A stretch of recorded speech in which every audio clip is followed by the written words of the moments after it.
So the next thing to happen on AEW Dynamite, it was the first match of the night. It was Jon Moxley versus Rey Fenix 1-on-1.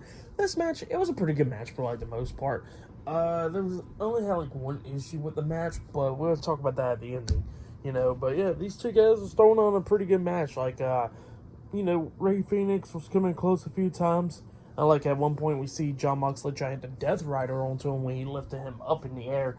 Rey Fenix reversed that into a inside cradle, pinning him, but John barely kicking out at two and everything, and him and Rey Fenix just going back and forth with forearms and chops and everything.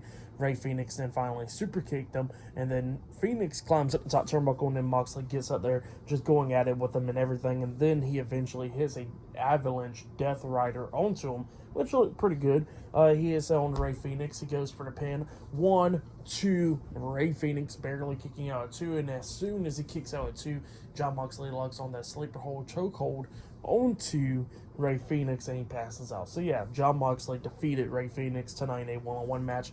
The issue with that match I have is that avalanche Death Rider. Not with the move getting I was okay with the move getting performed and everything, but if the original is his finisher move, you'd be thinking oh, definitely the avalanche one would definitely finish him off, and Rey Fenix still kicks out of that, which was stupid. He should have went with it and should have got the 3 count, or should have hit it and then went for the chokehold instead of going for the pin. It was just, I just didn't like that part. But yeah, still really good match. And then after the match ended, we see Claudio Castagnoli and Wheeler Yuta getting in the ring. They got a crowbar and they're beating down Rey Fenix and everything, holding him up in the air, holding him up and all that stuff. And we see Wheeler Yuta hit Rey Fenix upside the head with a crowbar.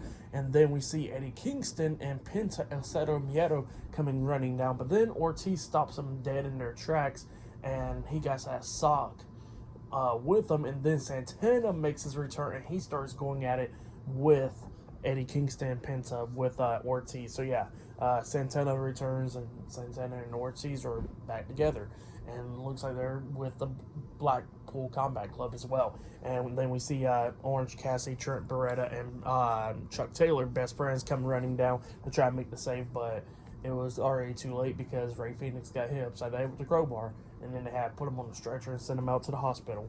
But yep, that's what happened. Still a really good match, though, and what happened after the match was good. I'll give it all 3.5 stars. That's what I'll give it. Good stuff. But yeah, I'll see you guys later until the next thing that happens on AEW Dynamite. See you guys later. Until then.